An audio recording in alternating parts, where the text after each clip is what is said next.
Fala aí pessoal, como é que vocês estão? Iniciando mais acompanhamento mensal, vamos falar sobre o CPTS 11, o fundo que está propondo uma mudança bem significativa. Antes de falar do relatório, que na verdade eu vou falar pouco sobre o relatório, mas eu vou falar mais sobre a mudança que eles estão propondo. Eu acho que não basta apenas o CPTS mudar. A gente tem visto aí pontos de dúvida, para não dizer coisa pior, referente à gestão da Capitânia em si. Entendo que eu acho que tudo isso que está acontecendo no mercado, nesse último ano principalmente, porque é o seguinte, pessoal, um ponto é, quando está tudo indo tudo bem, muito bem, quando os rendimentos estão vindo altos, as cotas estão se valorizando, a gente está no mercado de alta, muitas coisas que são ruins acabam sendo jogadas para debaixo do tapete, porque os resultados mascaram isso. Na hora que vem crise, na hora que a gente vê recessão, e na hora que a gente vê uma recessão prolongada, a gente começa a diferenciar o joio do trigo. O que isso significa? A crise, ela expurga algumas coisas ruins, ou melhor, ela aparenta e mostra algumas coisas ruins. E o que tem acontecido com o CPTS, com a Capitânia, é que ela assim, desde a compra da XP, pela XP, de uma parte da Capitânia, a gente, como investidor, entende que, assim, eu não posso afirmar isso, né? Mas a gente sentiu uma piora na gestão de todos os ativos da Capitânia. Sempre achei o CPTS um baita de um fundo imobiliário. Porém, mês após mês, eu trazendo aqui para vocês alguns pontos, principalmente aquela questão que eu falei, e eu até cheguei a falar para vocês que a compromissada em si não era o principal problema, longe disso, aliás. O principal problema era a gestão como um todo, eram ativos que dificilmente ela conseguia fazer giro. É a questão do XPPR, por exemplo, que não teve justificativa nenhuma para ela financiar o cotista do XPPR. Eu expliquei isso para vocês em vídeos anteriores. Mas parece que o fundo e a gestora estão apanhando tanto que eles começaram um movimento de melhora. E isso é bom. A gente está vendo que isso até mostra, a gente até chegou a discutir num dos grupos, no grupo grande aqui do WhatsApp, a questão de fato quem seria o dono do fundo, são os cotistas ou é a gestora? Ou administradora. Em tese, até então, a gente sabe que o cotista que é o verdadeiro dono, embora ele não seja proprietário dos ativos, não esteja no CPF dele, mas é ele que tem o poder de tirar uma administradora, tirar uma gestora. Porém, o que hoje é de praxe? Se você não concorda, você sai. Você não briga até o final. Você não fica brigando por um ativo que você acredita. E me parece que, diante de tudo que a gente está vendo, e isso é muito bom, mas obviamente demora um certo tempo, é que a gente está vendo algumas gestoras entendendo que, se não mudar, elas vão perder cotista, vão perder investidor. E é nesse momento de crise que a gente vê isso, vê a própria seleção natural agindo. Então a Capitânia ela vem mostrando que, no caso do CPTS, tá? Ela vem mostrando que ela está escutando o investidor, talvez não como deveria, aí cabe a vocês julgarem, mas assim, eu entendo esse movimento que ela vai fazer agora como um movimento bom, embora tenha um ponto que eu não gostei muito, mas vamos falar sobre isso. Deixa, esse aqui não é o documento que eu quero mostrar primeiramente, e sim esse aqui, é o relatório gerencial, que agora de setembro, a gente teve, se vocês eles fizeram uma sessão extraordinária aqui falando sobre eventos que já aconteceram no mês de outubro, sobre algumas amortizações que o fundo recebeu de 354 milhões, que dá um ganho patrimonial de 10 milhões, lembrando que se eles até colocam que isso não é ganho caixa, isso é ganho patrimonial, aí mostrando aqui o que houve de venda, mas o ponto mais importante que eu vejo desse mês e dessa movimentação é a consulta formal que está tendo. Mas antes de eu falar sobre ela, vamos falar sobre o fundo, depois eu foco mais nela. Então o fundo hoje está negociando com um deságio muito grande, se vocês observarem, eu até vou pegar minha calculadora aqui, porque ele fechou setembro com 7,81, ele está 7,53, então a gente pegar aqui 7,53 e dividir por 8,71, a gente está falando de 14% de deságio. É muita coisa, é muita coisa. O fundo pagou dividendo menor do que o mês passado. Isso eu já tinha falado que aquele mês foi o mês meio extraordinário, que ele pagou mais de 8 centavos. que isso ia cair, até porque a inflação caiu, o fundo não ia conseguir fazer o giro que ele fez, então isso estava meio previsto que ia acontecer. Mas vamos lá, pessoal. Então, ó, o fundo pagou 77 centavos, teve compra definitiva de 22 milhões, IPCA mais 8,5, vendeu a IPCA mais 7,99. Isso é bom, porque você aumenta o carrego da carteira. O resultado 0,6, então tudo que ele fez de reserva lá, ele já soltou nesses 2 últimos meses.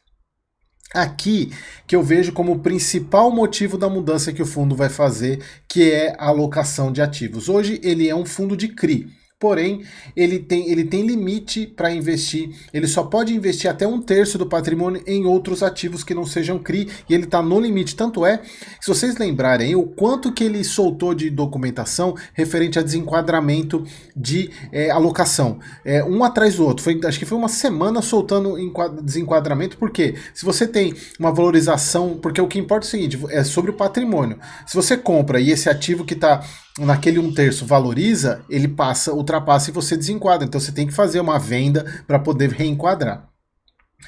Então, pessoal, o fundo parte macro, não vou falar sobre isso, né? Questão da carteira, que aqui é um dos pontos que eu quero discutir com vocês sobre a questão que hoje ele é um fundo high grade. Inclusive a gente vê que fechou até a boca em relação. Isso dificulta muito o fundo fazer os giros de carteira. A gente vê aqui a questão das compromissadas, que é um ponto negativo. Até no mês passado eu fiz um estudo para vocês o quanto que isso impacta no resultado. E de fato ela tem um impacto. O fundo já poderia ter resolvido antes, mas não resolveu. Mas se a gente observar aqui, deixa eu ver se foi nesse ponto aqui que eles colocaram. Foi nesse aqui. Aqui, ó. Inclusive foi aqui, ó. Até a publicação desse relatório, já havíamos reduzido a carteira de compromissadas em cerca de 100 milhões. De forma que a nossa posição estratégica em compromissadas já havia reduzido 290 para cerca de 190. Então eles reduziram de 290 para 190. O fundo possui nessa data aproximadamente 180 milhões em caixa, que poderá ser utilizado para reduzir ainda mais a posição de compromissadas. Embora, o que isso está mostrando? Que eu até tinha esquecido de falar. O que isso está mostrando? Que, por mais que esse não seja o principal problema do fundo, para a grande maioria dos cotistas e do mercado geral é. Então o fundo está dando uma satisfação sobre isso, o que eu acho muito importante. Inclusive, eles colocaram aqui uma... Deixa eu até mostrar para vocês, que eles tinham colocado no mês passado e me passou, eu não cheguei a olhar isso, que eles fizeram um gráfico... Deixa eu ver onde que está isso. Peraí. Para cima aqui. O custo das compromissadas, que é uma das coisas que inclusive eu coloquei numa das lives com vocês, de um dos vídeos de domingo, de alavancagem, que eles precisavam fazer isso. Ai, cadê o custo da compromissada? Aqui, ó, operações compromissadas com CRIs em laço. Aqui eles mostram o quanto que eles, o volume de ida e o volume de volta. Lembra, pessoal? Se você não entende o que é esse volume de ida e volume de volta, assista o vídeo que eu fiz de domingo sobre alavancagem em fundos de papel, vocês vão entender o que é uma compromissada. Então, eles vendem 25 milhões e tem que pagar 27. Olha só, então aqui você teve então você tem um prejuízo aqui em relação, inclusive, ao que o fundo, mas embora as taxas sejam baixíssimas, né, CDI 0,75, mas é aquela coisa que eu falo para vocês do descasamento entre entre o ativo, entre a receita, né, que é o IPCA, e o CDI. Olha só, pessoal, haircut, né, se vocês lembrarem lá, assistam o vídeo que eu explico o que é esse haircut aqui. Mas então, eles incluíram isso e isso estava no mês passado também. Então, mais um motivo mostrando que, ó, a taxa de operação de compromissado hoje é CDI mais 0,7. Isso é muito importante mostrar a taxa. Mostrando de fato, será que eles estão assistindo os nossos vídeos, né? Mostrando um monte de crítica. Voltando, pessoal, eu falo, o CPTS, eu considero ele um bom fundo, mas, obviamente que isso você pode ter recurso para alocar em outros ativos que, em tese, trazem mais retorno. Bom, então, pessoal, aqui só a questão da carteira. Vamos lá na DRE, que acho que é o...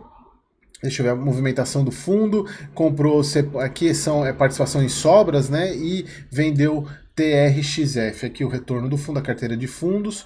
Aqui a gente vê que o fundo, embora ele tenha tido um resultado, receita, principalmente com a operação de CRI maior, mas não impactou no resultado. Ele deu 0,6 maior do que o mês passado, porém não o suficiente para manter o pagamento, manter sem usar reserva. Foi o que eu falei para vocês lá naquele mês de julho, que eu falei, deu saudade de ver o CPTS trabalhando dessa maneira. Todo o resultado toda a reserva que ele fez aqui já foi embora nesses 2 últimos meses, né? Então ele já zerou as reservas. Então, pessoal, é isso. Em relação ao CPTS, não tem muito o que falar, é mais a movimentação do fundo, mas eu quero falar sobre a proposta que o fundo teve. Então, olha só, eu vou até marcar com vocês aqui. Primeiro, adaptar o regulamento à resolução 175 da CVM. Aqui a gente... Opa, não era isso que eu queria, era o destaque.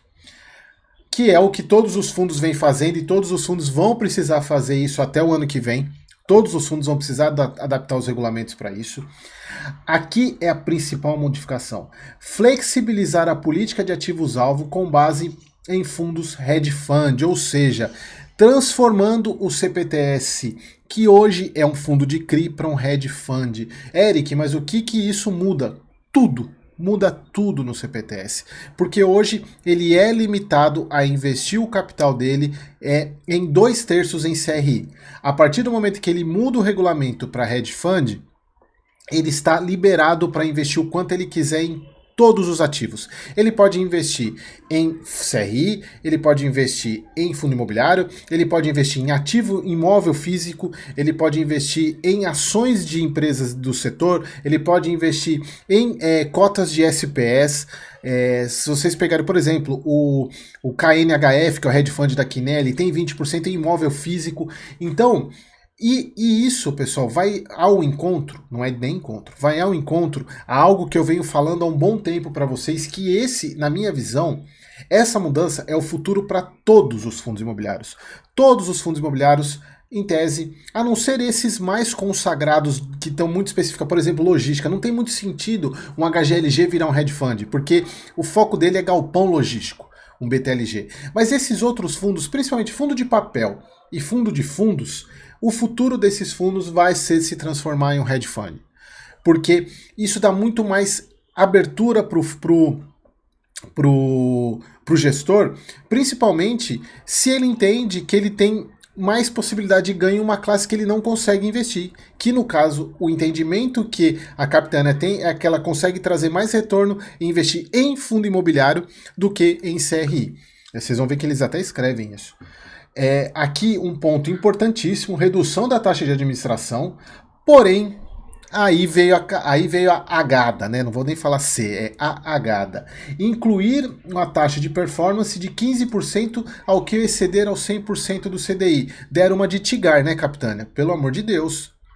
100% do CDI, 100% do CDI, não tem o que falar. É uma taxa de performance ridícula. Ridícula. Nada vai... Você investir num CDB 100%, se você investir, por exemplo, num fundo DI simples da corretora, ela vai dar mais que 100% de CDI porque você não cobra a taxa de custódia da B3. Então, não tem cabimento colocar uma taxa de performance como essa. Não tem cabimento. Então, o mínimo que o cotista deveria fazer nesse momento agora... Essas primeiras partes aqui são interessantes. Vamos colocar pressão, já que eles estão querendo ser pró-cotistas. Inclusive, eles até colocam que eles são pró-cotistas. A gente vai ver mais para baixo que eles fizeram um ponto. Que já que eles são tão pró, vamos ser pró-cotista aqui. Vamos exigir trabalho de vocês. Coloca aí a taxa de performance aqui, CDI IPCA mais 5, que seja, IPCA mais 6.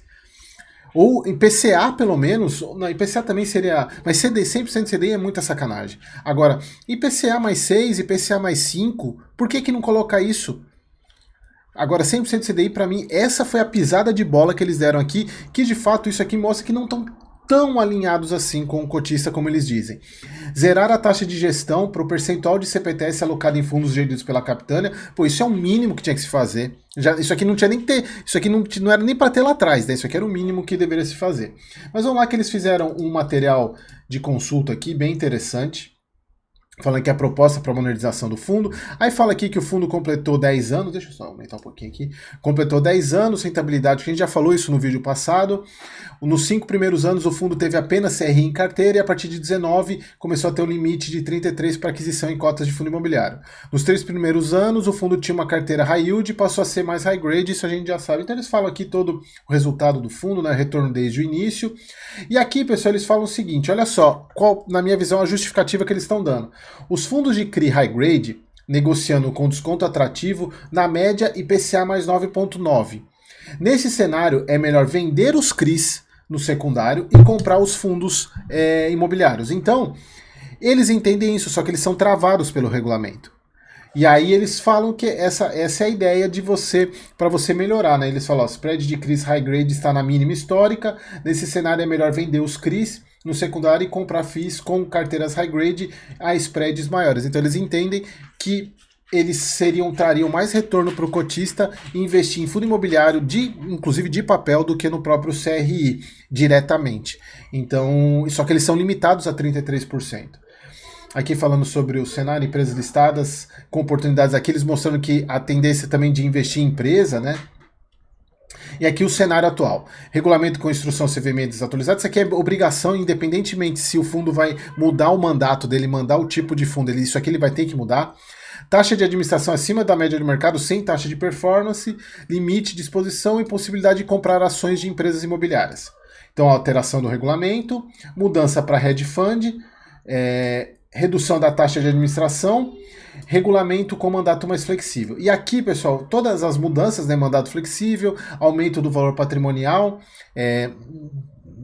não sei, redução de taxa de gestão, as duas reduções, né, taxa de gestão e zerada para alocação, taxa de performance, que aqui, para mim, esse aqui é se a gente for pegar aqui, desenhar, né, deixa eu pegar, esse aqui é a besteira que eles fizeram, esse aqui para mim, já que eles estão, eu quero ver alinhamentos sócios, os 4 maiores cotistas pessoa física do fundo são sócios da Capitânia, ou seja, o que eles estão querendo dizer aqui, que eles estão melhorando porque o próprio sócio é cotista do fundo, então para ele o interesse é que o fundo melhore.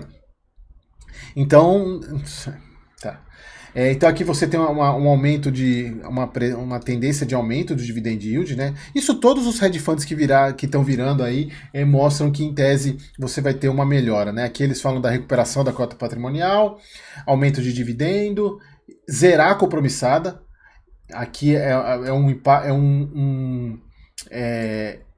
pelo que eu entendi, é um compromisso do fundo, é zerar a compromissada, e aqui os históricos, né? Mas assim, pessoal, o que eu quero dizer é o seguinte, é uma boa, gostei dessa, tô gostando desses movimentos que o CPTS vem fazendo para melhorar, mas aí que tá, não adianta só melhorar o fundo, tem que melhorar a imagem da gestora. O que seria melhor para uma gestora? Você tirar a taxa, reduzir a taxa de administração, não cobrar uma taxa de performance ou colocar uma taxa de performance desafiadora, que seria, por exemplo, IPCA mais 6. Porque você diminuir a taxa de administração e colocar uma taxa de performance ridícula como essa, na minha visão, dependendo da situação, o custo pode até subir.